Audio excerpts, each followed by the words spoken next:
ये चंगू मंगू मौलानाओं से मैं ये पूछना चाहती हूँ कि वक्फ की जमीन सालों साल तो आप ही के पास थी, बीजेपी ने संशोधन कब करा है? 2 संशोधन कांग्रेस पार्टी ने भी किए थे। जो संशोधन कांग्रेस पार्टी ने किए और कहा डीएम की भी कोई औकात नहीं है, जो आपसे कोई सवाल कर ले तो ताली बजाने लगे, वाह वाह वाह, आपको पूरी लिबर्टी दे दी गई, जो करना है करो। प्रशासनिक अधिकारी की औकात नहीं, आपकी घंटी बजा के आपसे सवाल पूछ ले। प्रशासनिक अधिकारी या किसी सरकार की ये हिम्मत नहीं कि आपकी घंटी बजा के ये पूछे ये गरीबों के लिए वक्फ हुआ था, ये गरीबों की जमीन थी, यहाँ पर आपने बच्चों को स्कूल क्यों नहीं दिया, आपने बच्चों के लिए और चीजें क्यों नहीं तैयार की, या मुस्लिम बहनों को क्यों नहीं आपने आगे बढ़ने दिया? इसमें आप 100 चीजें कर सकते थे, इतनी जमीन है आपके पास। ममता बनर्जी तो सारी राजनीति ही मुसलमानों पे करती हैं और मुसलमानों का वहाँ पर आपने देखा हिंदू भाइयों की चाहे कोई टांग तोड़ दे चाहे उनकी हत्या कर दे, पकड़ा नहीं जाएगा कोई भी। क्यों? क्योंकि उनकी वोट बैंक नहीं, वोट बैंक ना छिन जाए। जितने ये दाढ़ी टोपी वाले मौलाना नजर आते हैं ना आपको, यही फसाद की जड़ है। इन्होंने ही मुसलमानों की दिशा को भ्रमित किया। यही कहते, आप बताइए कभी आपने ये कहते सुना भारत माता की जय? नहीं भाई, हम तो नहीं बोलेंगे। ये क्या करेंगे? गरीबों आओ बिरयानी खिलाएंगे, आओ सड़कें घेरें, 1 गिलास रूह अफ़ज़ा और 1 प्लेट बिरयानी, ताकि मुसलमानों के लिए नफरत बढ़े और इनकी रोजी रोटी चले। ये सिर्फ अपनी सत्ता पाने के लिए मुसलमान को पिटवाते हैं। मैं तो कह रही हूँ मुसलमानों, इनके साथ प्रदर्शन करने से अच्छा है डंडा ले लो हाथ में और जैसे ही ये बोले वक्फ का नाम लेके सड़कों पर आओ, इनके पीछे डंडे लगाओ, भगाओ इनको मार मार के। आप मुस्लिम समुदाय से आती हैं और इस देश में एक लोगों का कहना है कि मुस्लिम समुदाय भाजपा को इतना पसंद नहीं करते हैं, उनकी राजनीति को लोग सपोर्ट नहीं करते, लेकिन आप क्यों एक एक्सेप्शन केस में निकल कर सामने आई हैं? नहीं नहीं, ऐसा नहीं है कि मुसलमानों में बड़ा बदलाव आया है जी। एक भारी संख्या में मुस्लिम बीजेपी को पसंद भी करता है।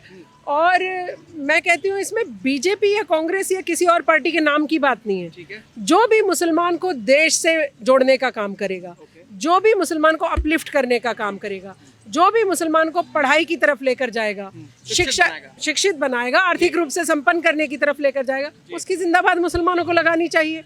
देखिए इतने लंबे समय तक कांग्रेस पार्टी की सरकार रही, जी, बिल्कुल। फिर एक सच्चर कमेटी की रिपोर्ट आती है। अगर 60-62 साल बाद भी सच्चर कमेटी की रिपोर्ट ये कहती है आप मुस्लिम दलितों से भी पिछड़ा हुआ है, तो फिर तो मुसलमान को थोड़ा दिमाग खोलना चाहिए ना कि अरे मैं 60 साल से मेरी हितैषी सरकार के साथ हूँ, मैं फिर भी दलितों से पिछड़ा हुआ हूँ, तो कभी तो सवाल करोगे ना। शबनम जी, जो वक्फ को लेकर जो विवाद चल रहा है और सबसे इसमें दुखद बात यह है कि जो मौलाना है, जो धर्म रक्षक मानते हैं अपने आप को, उनसे इन्फ्लुएंस होते हैं लोग, वही खुद इस तरीके से विरोध प्रदर्शन कर रहे हैं, भड़काऊ बातें कर रहे हैं और अपने समुदाय के लोगों को इस तरीके से भड़का रहे हैं, कह रहे हैं हम संविधान के खिलाफ जाना पड़े तो हम संविधान के खिलाफ जाएंगे। क्या कहना चाहते हैं आप इसको लेकर? ये जो फिर मैं कहती हूँ चंगू मंगू मौलाना, तो फिर चिढ़ जाते हैं कि चंगू मंगू बताती हैं हमें शबनम जी। ये चंगू मंगू मौलानाओं से मैं ये पूछना चाहती हूँ कि वक्फ की जमीन सालों साल तो आप ही के पास थी, बीजेपी ने संशोधन कब करा है? 2 संशोधन कांग्रेस पार्टी ने भी किए थे। जो संशोधन कांग्रेस पार्टी ने किए और कहा डीएम की भी कोई औकात नहीं है, जो आपसे कोई सवाल कर ले तो ताली बजाने लगे, वाह वाह वाह, आपको पूरी लिबर्टी दे दी गई, जो करना है करो। प्रशासनिक अधिकारी की औकात नहीं, आपकी घंटी बजा के आपसे सवाल पूछ ले। प्रशासनिक अधिकारी या किसी सरकार की ये हिम्मत नहीं कि आपकी घंटी बजा के ये पूछे ये गरीबों के लिए वक्फ हुआ था, ये गरीबों की जमीन थी, यहाँ पर आपने बच्चों को स्कूल क्यों नहीं दिया, आपने बच्चों के लिए और चीजें क्यों नहीं तैयार की, या मुस्लिम बहनों को क्यों नहीं आपने आगे बढ़ने दिया? इसमें आप 100 चीजें कर सकते थे, इतनी जमीन है आपके पास। उसका जो इतना पैसा आता है, हालांकि आप कह रहे हैं पैसा नहीं आता है, जो इतना पैसा आता है उससे मैंने तो कभी किसी मुस्लिम महिला को 100 रुपये भी लेते हुए नहीं देखा कि उसको कुछ फ़ायदा देने पहुंच गए हो ये दाढ़ी टोपी वाले मौलाना। तो मैं ये बोल रही हूँ कि जब तक आपके पक्ष वाला संशोधन हुआ कि ना प्रशासनिक अधिकारी आपसे आवाज नहीं उठाया आपने, तब तक तो आपको सब कुछ अच्छा है ना, रसगुल्ला गप गप कर गए सारा। और अब जब सरकार कह रही है कि वो जो पिछली पंक्ति वाला मुसलमान है, वो जो सबसे पीछे खड़ा हुआ मुस्लिम है, वो जो सबसे पीछे खड़ी हुई दबी कुचली बहन है मुस्लिम, उसको लेकर आएंगे आगे, उसको आगे बढ़ाने का काम किया जाएगा, उसको पढ़ाने का काम किया जाएगा, उसके बच्चों को अपलिफ्ट करने का काम किया जाएगा। तो हम पूरे देश में उतर आएंगे। शबनम जी, एक बात बताइए कि मुसलमानों में जो भी मौलवी और मौलाना होते हैं, जो मतलब मदरसों में रहते हैं, उनको सरकार से वेतन मिलता है, किसी भी पंडित को नहीं मिलता है। दूसरी चीज वक्फ इतने सालों तक उनके ही राज में थी, अब जब इतनी सारी धांधली हुई, घपलेबाजी हुई, इतने सारे घोटाले की बू आने लगी, तब सरकार ने संशोधन किया। फिर भी क्या दिक्कत है? तुम्हें तो सब चीज सरकार दे ही रही है। अभी ईद पर भी सौगातें मोदी बांटी गई, मतलब कि सरकार ने तुम्हें, अगर तुम अल्पसंख्यक अपने आप को मानते हो, फिर भी सरकार ने तुम्हें इतनी फायदे पहुंचाने की कोशिश की है, फिर भी इतनी दिक्कतें क्यों हैं? इतनी आलोचना यही तो दर्द है। हाँ। इन मौलानाओं को दर्द ही क्या है? इसी बात का दर्द है। ये तो उनका बेचारों का गरीब के घर जाके भी खाकर आ जाते हैं सारा माल मटेरियल। ये काजू बादाम लेने देंगे गरीब मुसलमान को? मोदी जी कह रहे हैं काजू बादाम ले लो, काजू बादाम खाओ, अच्छे से ईद मनाओ। तो इनको थोड़ी अच्छा लगेगा कि अच्छे से ईद मनाओ। ये तो उनके घर में अगर कोई दाल रोटी भी बनी होती है उसे भी खाकर आ जाते हैं। वो राहुल गांधी को आपने देखा ही होगा, हमेशा राहुल जी पहुंच जाते हैं, उनका बेचारे जो दलित परिवार में दाल रोटी होती है उसको भी खाकर आ जाते हैं। पहुंचाने का काम नहीं करेंगे। मैं मुस्लिम भाइयों बहनों के लिए बोल रही हूँ कि शाहीन बाग पर भी इन्होंने इसी तरह से आपको बेवकूफ़ बनाया। और ओवैसी जी जो इतने पढ़े लिखे काबिल कहते हैं कि बड़े काबिल है, इनको तो बहुत महान ज्ञान है, हमसे भी ज़्यादा ज्ञान है, अल्प ज्ञान है।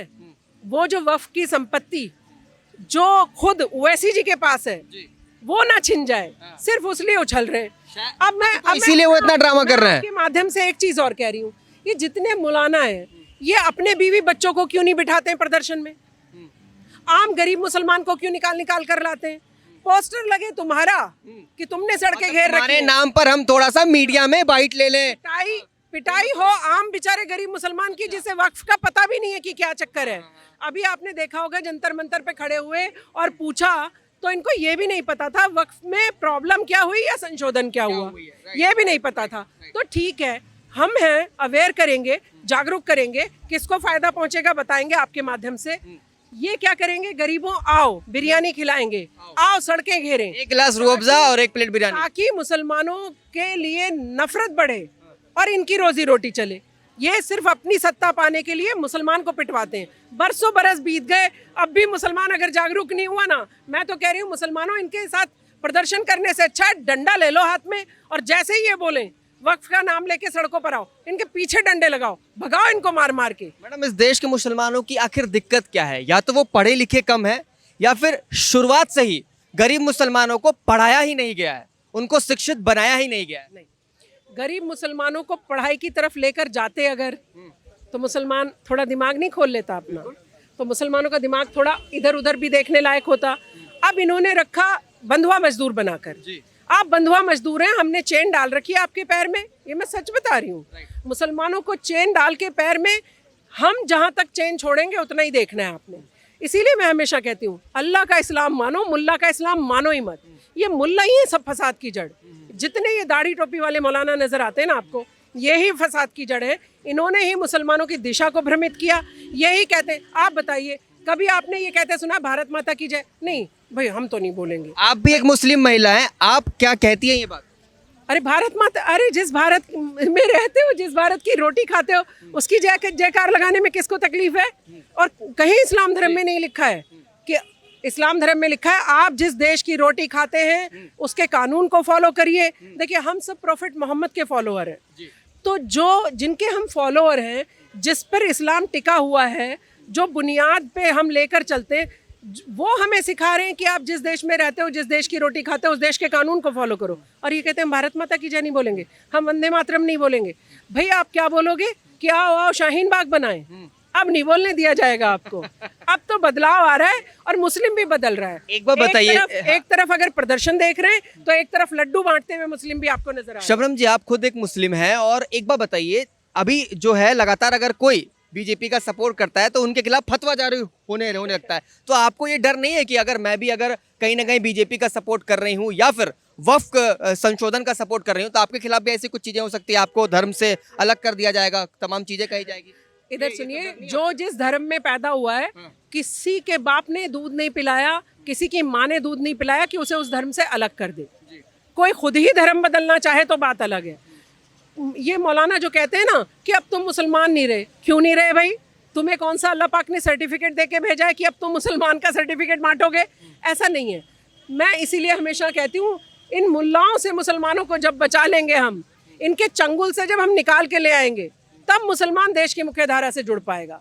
बदलाव आ रहा है, लेकिन अभी समय है। और आप कह रहे हैं बीजेपी का, इसमें बीजेपी कांग्रेस के साथ की बात नहीं है, बात सत्य के साथ चलने की है। अगर एक प्रधानमंत्री आपको कह रहा है कुरान शरीफ भी लीजिए, एक प्रधानमंत्री आपको कह रहा है कि कंप्यूटर भी लीजिए, तो आप उनके साथ दौड़ो ना। मुझे कंप्यूटर भी दे रहे हैं, सुरक्षा भी प्रदान कर रहे हैं। आप कहते हैं कि संभल वाली मस्जिद पे ऐसा क्यों हो गया? आप एक चीज समझिए, नमाज पढ़ना किसी सड़क पर जायज नहीं लिखा कुरान शरीफ में। मस्जिदों में नमाज पढ़िए, घरों के अंदर पढ़िए। एक स्थान बनाया गया है, वहां पर जाके आप अपने अल्लाह या भगवान को याद कीजिए। इधर सुनिए, सड़क पे भी मना नहीं था। मना इसलिए कर रहे हैं क्योंकि आप नमाज के बाद पत्थर मारना सिखा रहे हो उन्हें, आप उनसे उपद्रव करवा रहे हो, आप अच्छे भले मुसलमानों को एक गलत दिशा दे रहे हो। तो इसलिए बाहर पढ़ने के लिए मना किया जा रहा है ताकि झगड़ा दंगा फसाद ना हो। शांति बनी एक तो आपको शांति से रहना सिखा रहे, और असल में तो जो इस्लाम धर्म था ना, मैं तो कह रही हूँ प्रधानमंत्री मोदी जी का धन्यवाद करिए, असली इस्लाम की तरफ लेकर जा रहे हैं मोदी जी। आपने जो मुल्लाओं के चंगुल में फंसा रखा था, अल्लाह के इस्लाम से निकाल के मुल्ला के इस्लाम में फंसा दिया था, अब मुसलमान धीरे धीरे मुल्ला के इस्लाम से अल्लाह के इस्लाम की तरफ जा रहा है। जो इस वीडियो को देखेंगे, जो जनता देख रही है, जो मुसलमान भाई बहन भी देख रहे हैं, उनके लिए क्या कहना चाहती हैं? एक आखिरी संदेश जो दीजिए हमारे चैनल के माध्यम। मैं आपके चैनल के माध्यम से सब मुस्लिम बहन भाइयों को कहना चाहती हूँ, किसी के बहकावे में मत आइए, किसी की बात मत सुनिए, थोड़ा सा दिमाग खोलिए। वक्फ की ज़मीन पर बड़े बड़े चंद चंगू मंगू 4-5 मौलानाओं ने कब्जा रखा है, ये बताने की ज़रूरत नहीं है। अब पिछली पंक्ति तक के मुसलमानों को फायदा आएगा, बेटियों बहनों को फायदा आएगा, फायदा लीजिए। सरकार के साथ एक आखिरी सवाल मेरे दिमाग में है। ममता बनर्जी लगातार जो है संविधान का विरोध करने की बात करिए, कह रही है वेस्ट बंगाल में लागू नहीं होने देंगे।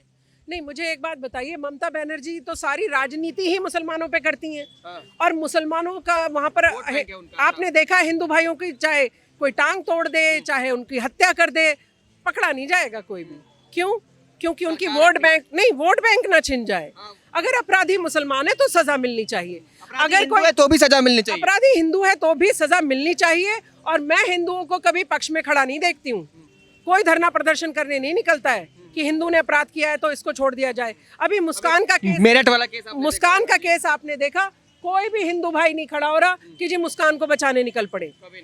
तो मैं बोल रही हूँ कि उनसे कुछ सीख ले लो, अच्छी कुछ शिक्षा कहीं से भी मिलती है ले लो।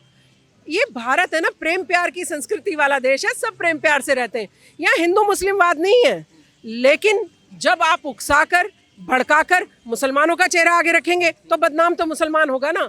तो मैं आपके माध्यम से एक संदेश विपक्षियों को भी देना चाहती हूँ, अगर आपको प्रदर्शन करने, अपने बीवी बच्चे और बहन भाई लेकर बैठो, मुसलमानों को मत भड़काओ। ठीक है, बहुत बहुत धन्यवाद शबनम जी। ये थी हमारे साथ शबनम खान, जो कि बहुत ही फेमस सोशल मीडिया एक्टिविस्ट हैं और लगातार अपनी बातों बेबाक अंदाज के लिए जानी जाती है। उन्होंने जो भी कुछ कहा हमने आपको अपने चैनल के माध्यम से दिखाया। उम्मीद करता हूँ ये इंटरव्यू आपको पसंद आया होगा। धन्यवाद। देखते रहिए खबरें भारत। जय हिंद, जय भारत।